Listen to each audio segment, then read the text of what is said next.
Welcome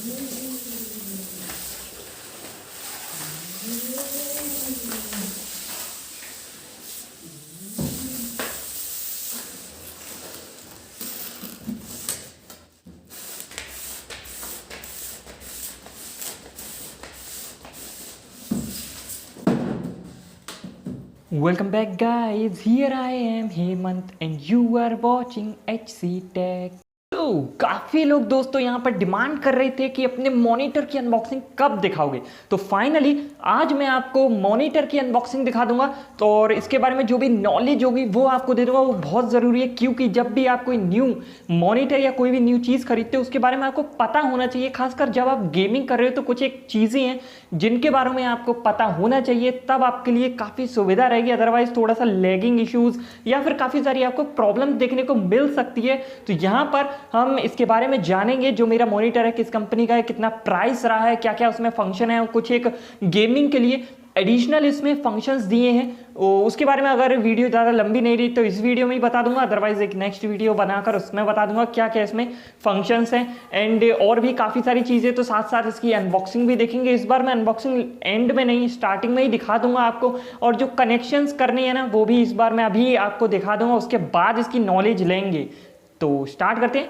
तो यहाँ पर दोस्तों एक बार फिर से मौजूद है आपके सामने प्लास्टिक की चप्पल पहन के। तो यहाँ पर देख सकते हो इस तरीके का कुछ इसका बॉक्स था जिस पर ही काफ़ी कुछ लिखा हुआ है और यहाँ पर इसमें सील लगी हुई है। तो इस पर भी लिखा है कि जब भी आप मॉनिटर खरीदे तो ये सील ज़रूर देख लें, ये लगी होनी चाहिए, अदरवाइज़ भैया गारंटी नहीं है। और यहाँ पर अब इसमें से पहले इस खोपचे को निकालेंगे, उसके बाद इसको निकालेंगे, उसके बाद ये इजीली खुल जाएगा। वैसे पैकिंग मुझे काफ़ी अच्छी लगी है। यहाँ पर एक और चीज़ मैं अभी दिखाऊंगा कि मतलब यहाँ पर ये बॉक्स एक तो काफ़ी अच्छा है और यहाँ पर इसके सारे कान खोल देने पर ये थोड़ा सा फिर फिट हो जाएगा। उसके बाद यहाँ पर ये फॉर्म का दिया गया है जो कि काफ़ी अच्छे से एकदम सेट है। और यहाँ पर ये इसकी कुछ चिट्ठियाँ हैं।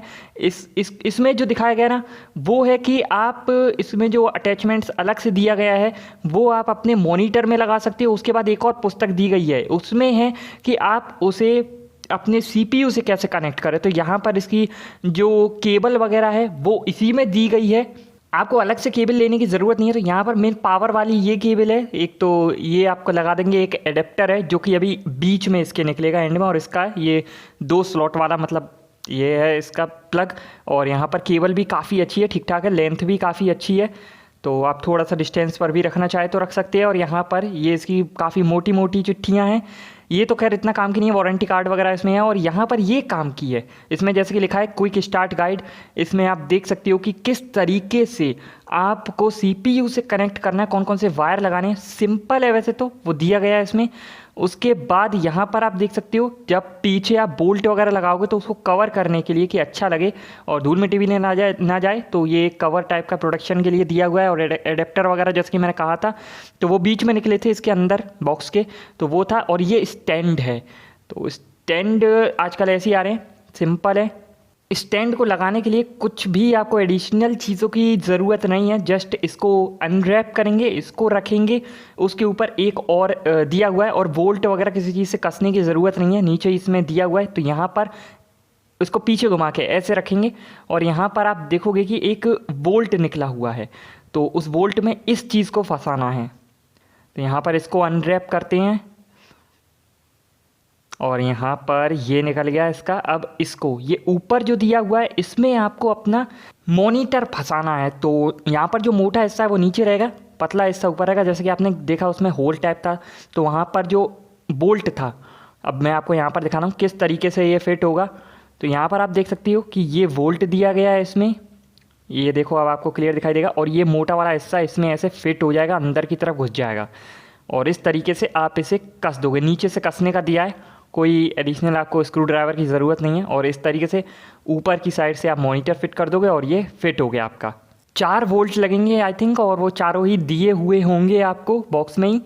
सो गाइज आगे यहाँ पर इसके कुछ कनेक्शंस के बारे में देख लेते हैं। जैसे कि टोटल यहाँ पर 4 वायर आपको दिखाई दे रहे होंगे। तो ऊपर जो 2 लगे हैं वो माउस एंड कीबोर्ड के लिए, वो चाहो तो आप आगे भी आपके में हो तो आगे लगा सकते हो, मैंने सुविधा के लिए पीछे लगाया है क्योंकि वायर इनफ लंबा था।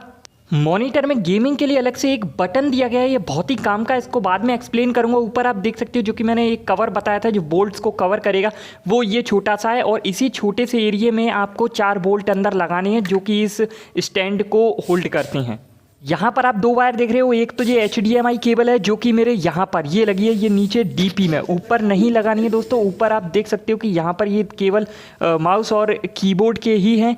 नीचे वाली ये वाली आपकी जो कि आपका CPU और मॉनिटर को कनेक्ट करती है। ऊपर पहले इस तरीके के आते थे जिसमें वोल्ट वगैरह दिए रहते थे, स्क्रू वगैरह वो कसने पड़ते थे, तो अब वैसे नहीं आते, अब HDMI या टाइप के आते हैं। यहाँ पर DP लिखा हुआ है। पहले मैंने PC देखे थे तो उसमें भैया वो स्क्रू वगैरह कसते थे, तो मैं कह रहा भाई ये लगेगा कैसे। नेक्स्ट आप देख सकते हैं ये जो पावर वाला है केबल, ये इस तरीके से जा रहा है और एडेप्टर जो इसका है वो उसमें लगा हुआ है। स्टार्टिंग में मैंने आपका वो 3 छेद वाला मुंह दिखाया था, और ये सीधा आपका जाएगा मेन पावर को, क्योंकि इसको पावर देनी पड़ेगी। तो इसके लिए आप एक्सटेंशन यूज़ कर सकते हो, क्योंकि आपको एक बार में तो CPU को दोगे और दूसरी में आपको मॉनिटर को देना पड़ेगा।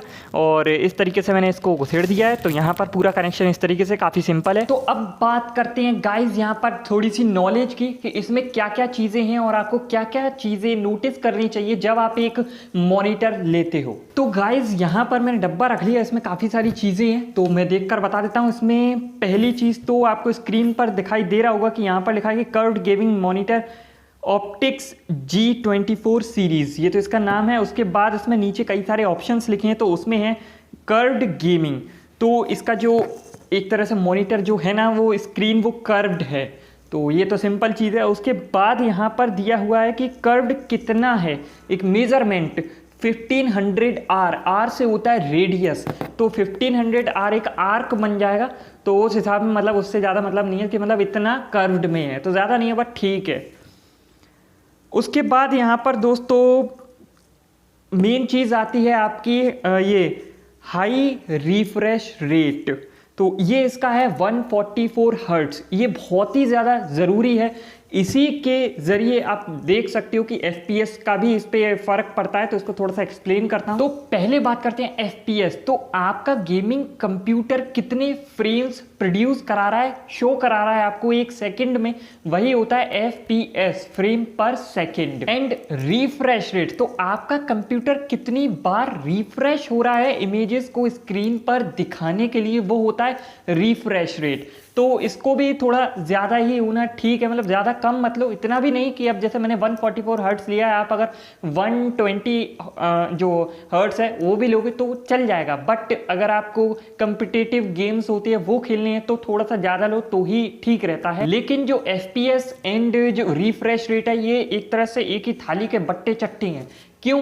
क्योंकि आपका जो कंप्यूटर है वो कितने फ्रेम्स एक सेकंड में दे रहा है, प्रोड्यूस करा रहा है, मतलब वो स्क्रीन को दे तो रहा है, लेकिन जो रिफ्रेश रेट है उसका काम ये है कि वो आपको स्क्रीन पर दिखा कितने रहा है। उन मान लो कि गेम जो आपका CPU वगैरह है वो तो दे रहा है अच्छे खासे फ्रेम्स आपको, लेकिन आपका जो रिफ्रेश रेट है वो कम है, अब वो उतना ले ही नहीं पा रहा, आपको स्क्रीन पर शो ही नहीं करवा रहा, तो प्रॉब्लम आ जाएगी। तो इसलिए रिफ्रेश रेट भी थोड़ा ज़्यादा होना ही ठीक रहता है। एग्जाम्पल के तौर पर अगर हम माने कि 60 हर्ट्स का जो रिफ्रेश रेट है वो क्या 100 FPS को दिखा सकता है? आंसर होगा नहीं, क्योंकि जो रिफ्रेश रेट है वो काफ़ी कम है, तो आपको FPS तो ज़्यादा मिल रही है बट रिफ्रेश रेट कम है, तो वो आपको विजुअल नहीं होगा, वो दिखाई नहीं देगा उसमें, तो वो एक तरह से स्क्रीन पे सही से इफेक्ट आएगा नहीं, वो मूव जो करते हैं उसका, क्योंकि फ्रेम्स के जरिए ही हमें मूवमेंट दिखाई देता है। अब एक एग्जाम्पल लेते हैं कि 144 हर्ट्स जो कि मेरा है ये रिफ्रेश रेट है, एंड जो FPS है वो 120 मिल रही है, तो क्या ठीक रहेगा? बिल्कुल ठीक रहेगा, क्योंकि आपका रिफ्रेश रेट ज़्यादा है और FPS कम मिल रहा है। तो रिफ्रेश रेट ज़्यादा होना चाहिए, FPS कम होना चाहिए, इक्वल हो तो भी चल जाएगा, बट ऐसा ना हो कि रिफ्रेश रेट कम हो और FPS ज़्यादा हो, तो दिक्कत आएगी। लाइक आप कोई भी गेम खेल रहे हो, अगर वो FPS ज़्यादा दे रहा है बट आपका रिफ्रेश रेट कम है, तो प्रॉब्लम आ जाएगी, याद रखना।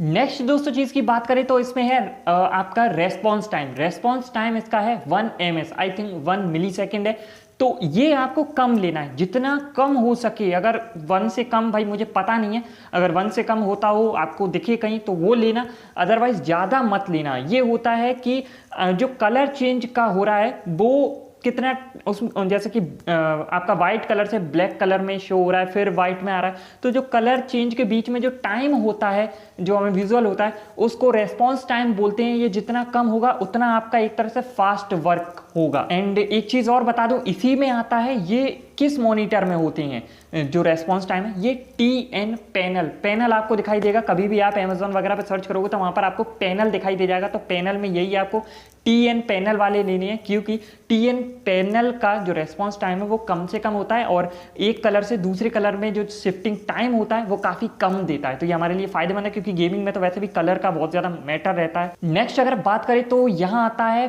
Free sink, AMD free sink. इसमें दिया हुआ है ये LCD डिस्प्लेस के लिए काम करता है। और सबसे बड़ी बात ये क्या करता है कि लाइक आपका शटरिंग होता है, झिलमिलाहट के साथ बंद होती है पिक्चर, या फिर टीयर इफेक्ट आ जाता है, लाइक पिक्चर में बीच में लाइन टाइप आ जाती है, कटती है और वाइब्रेट होता है, शेकिंग होता है, तो ये इफेक्ट को कम करता है ये AMD फ्री सिंक। साथ ही साथ जो टीयर इफेक्ट है वो एक तरह से विजुअल्स के लिए ही है, लेकिन उसमें क्या है कि आप एक स्क्रीन पर मल्टीपल काम कर रहे हो, काफ़ी विंडोज हैं, काफ़ी चल रहा है उसमें चीज़ें, तो उसमें ज़्यादा आता है, कट जाती है पिक्चरें, तो वो चीज़ ठीक करता है। और यहाँ पर ये बताया गया स्पेशली ये सारी चीज़ें गेमिंग के लिए होती हैं कि आप अगर AAA गेम्स यानी बहुत बड़े टाइप के games like God of war and call of duty के जो PC के काफ़ी भयंकर गेम्स हैं, अगर वो आप खेलते हो तो उसके लिए ये काफ़ी अच्छा रहेगा, वर्थ इट है। नेक्स्ट गाइस यहाँ पर लिखा हुआ है कि इसमें फ्रेमलेस डिज़ाइन है, जैसे कि आपने देखा होगा। नेक्स्ट दोस्तों इसमें बात करते हैं वो है फ्रेमलेस डिज़ाइन। इस अधिकतर आपने मॉनिटर वगैरह में देखा होगा, इतनी चौड़ी पट्टी होती है एकदम फ्रेम टाइप की, वो चीज़ नहीं है, बस स्क्रीन ही स्क्रीन है, बहुत हल्की सी है जो फ्रेम है वो इसमें लिखा हुआ है। मैं आपको दिखाता हूँ।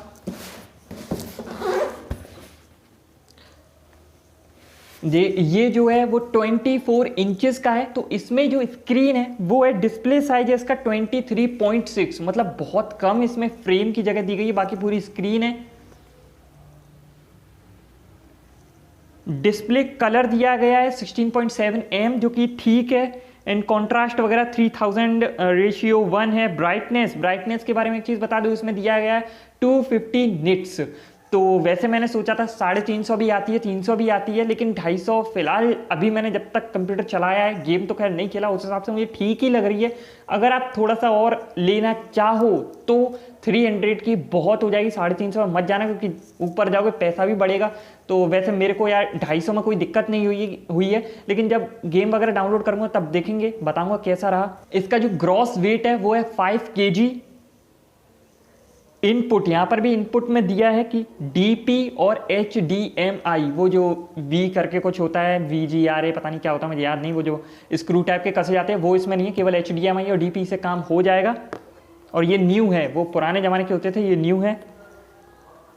इसका रेस्पॉन्स टाइम तो मैंने बता ही दिया। रिजोल्यूशन दिया गया है 1920x1080, जो कि बहुत है। नेक्स्ट गाइस इसमें लिखा हुआ है कि लेस ब्लू लाइट। जो ब्लू लाइट की रेज होती है वो हमारी आइज़ को बहुत ज़्यादा इफेक्ट करती है, लाइक हमें सही से दिखाई नहीं देगा, फूट जाएंगी, अंधे हो जाएंगे और हेडेक भी होता है। तो ब्लू लाइट्स की जो रेज होती है वो खतरनाक होती है, तो इसमें कम है ज़रूर बट कम है। एंड लास्ट पॉइंट है एंटी फ्लिकर। फ्लिकर से आप समझ ही रहे होंगे, तो ये एंटी फ्लिकर है। एक बार और थोड़ा सा एक्सप्लेन कर देता हूं। एंटी फ्लिकर यानी कि फ्लिकर फ्री। तो इसमें क्या है, जो भी ब्राइटनेस होती है मॉनिटर की वो कम है, एक लिमिट में, जिससे आपकी आंखों को ज़्यादा इफेक्ट ना हो।